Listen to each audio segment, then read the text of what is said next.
Chapter 7, The Boudoir. Oh dear. Okay, we'll see where this goes. It was the morning after the events related in the last chapter. The scene changes to a beautiful little villa in the environs of Upper Clapton. Guys, we're moving somewhere else again.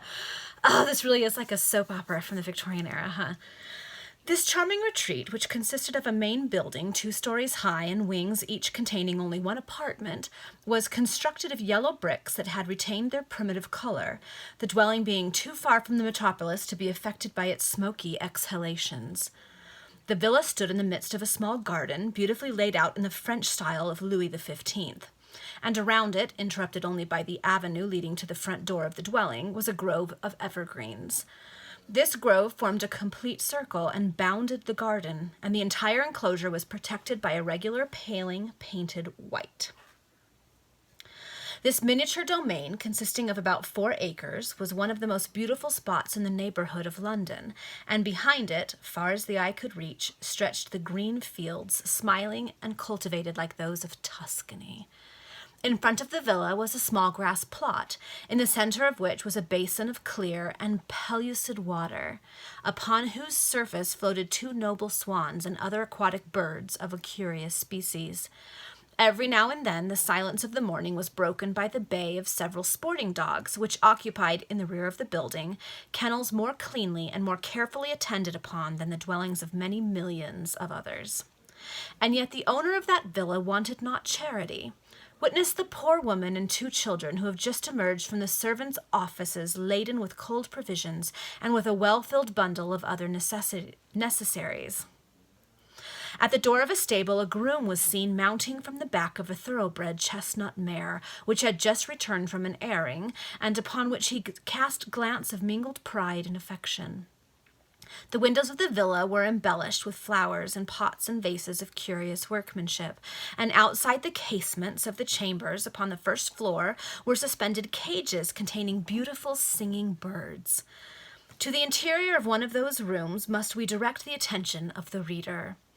It was an elegant boudoir, and yet it could scarcely justify the name, for by a boudoir we understand something completely feminine, whereas this contained articles of male and female use and attire strangely commingled pell-mell together. At this time, generally speaking, the master and mistress of a household had separate bedrooms, so to see one that so clearly is being used by both at the same time was kind of odd.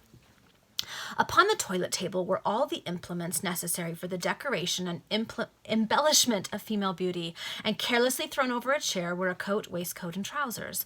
A diminutive pair of patent leather Wellington boots kept company with delicate Morocco shoes, to which sandals were affixed. A huge press, it's like a wardrobe, half open, disclosed an array of beautiful dresses, silk, satin, and precious stuffs of all kinds, and on a row of pegs were hung a scarlet hunting coat, a shooting jacket, a jockey cap, and other articles of attire connected with field sports and masculine recreations. Parasols, foils, single sticks, dandy canes, and hunting whips were huddled together in one corner of that bureau, and yet all the confusion of these various and discrepant objects was so regular in appearance, if the phrase can be understood, that it seemed as if some cunning hand had purposely arranged them all so as to strike the eye in a manner calculated to encourage the impression that this elegant boudoir was inhabited by a man of strange feminine tastes, or a woman of extraordinarily masculine ones. There was no pompous nor gorgeous display of wealth in this boudoir. Its interior, like that of the whole villa throughout, denoted competence and ease, elegance and taste, but no useless luxury nor profuse expenditure. The window of the boudoir was half open. A bowl of crystal water, containing gold and silver fish, stood upon a table in the recess of the casement. The chirp of the birds echoed through the room, which was perfumed with the odor of sweet flowers. By the well facing the window stood a French bed, on the head and foot of which fall pink satin curtains, flowing from a gilt-headed arrow fixed near the ceiling. It was now 9 o'clock, and the sun shed a flood of golden light through the half-open casement upon that couch which was so voluptuous and so downy. A female of great beauty and apparently about 25 years of age was reading in that bed. Her head reposed upon her hand and her elbow upon the pillow, and that hand was buried in a mass of luxuriant light chestnut hair, which flowed down upon her back, her shoulders, and her bosom, but not so as altogether to conceal the polished ivory whiteness of the plump, fair flesh. The admirable slope of the shoulders, the swan-like neck, and the exquisite symmetry of the bust were descried even amidst those masses of luxuriant and shining hair. A high and ample forehead, hazel eyes, nose perfectly straight, small but pointing up, brilliant teeth, and a well-rounded chin were additional charms to augment the attractions of that delightful picture. The whole scene was one of soft voluptuousness. The birds, the flowers, the vase of gold and silver fish, the tasteful arrangements of the boudoir, the French bed, and the beautiful creature who reclined in that couch, her head supported upon the well-turned and polished arm. I've never had my arm described as well-turned and polished. Hashtag goals. The dazzling whiteness of which no envious sleeve concealed. From time to time, the eyes of that sweet creature were raised from the book and thrown around the room in a manner that denoted, if not mental anxiety, at least a state of mind not completely at ease. Now and then, too, a cloud passed over that brow, which seemed the very throne of innocence and candor, and a sigh agitated the breast which the sunbeams covered, as it were, with kisses. Presently the door was opened softly, and an elderly female, well but simply dressed, and of placid and reserved aspect, entered the room. "Mr. Stevens is below," said the servant. "I told him you had not risen yet, and he says he will await your convenience." "I know not how it is," exclaimed the lady impatiently, "but I never felt less disposed for the visit of him who I regard as my benefactor. Ah, Louisa," she added, a cloud overspreading her entire countenance, "I feel as if one of those dreadful attacks of despondency, one of those fearful fits of alarm and foreboding, of presentiment of evil, were coming on, and—" "Pray calm yourself," interrupted the servant. "I am with you, servant." I'm thinking the same thing. Speaking in a kind and imploring tone, "Remember that the very walls have ears, that a word spoken in too high a tone may betray your secret, and heaven alone knows what would be the result of such an appalling discovery." I'm getting a theory. "Yes, it is that horrible mystery," said the lady, "which fills me with the most acute apprehensions. Compelled to sustain a constant cheat, to feel that I am living, a breathing, a moving falsehood, a walking lie, forced to crush all the natural amenities, aye, and even the amiable weaknesses of my sex, governed by an imperious necessity against which it is now impossible to rebel.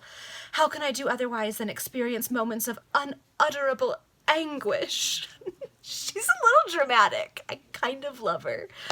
"You must still have patience. Patience only for a few months, 3 short months. And the result of all this suspense, the end of all this anxiety, will be no doubt as advantageous, as immensely important and beneficial as we are led to believe."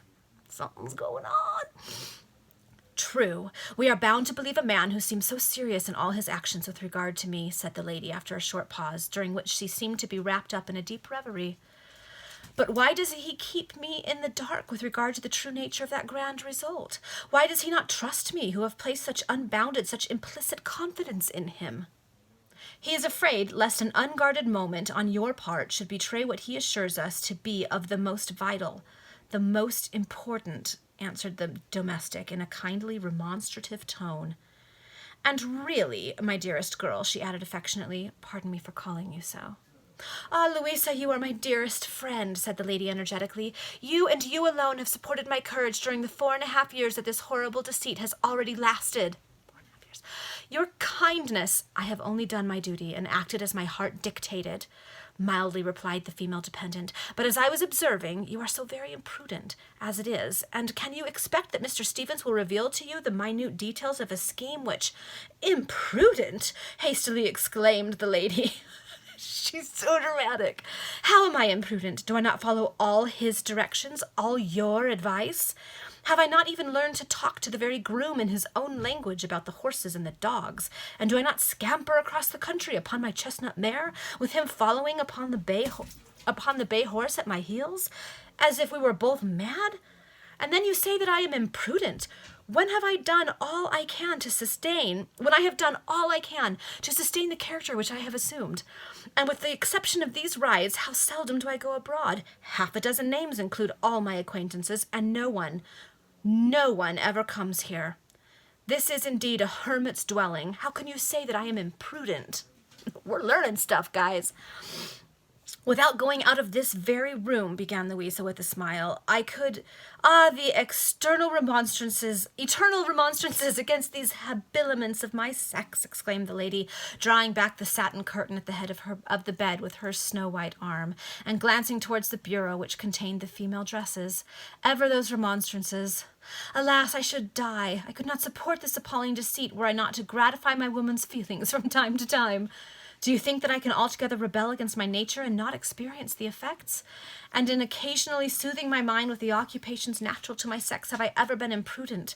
When I have dressed my hair as it should ever be dressed, when I have put on one of those silk or muslin robes merely to see myself reflected in my mirror.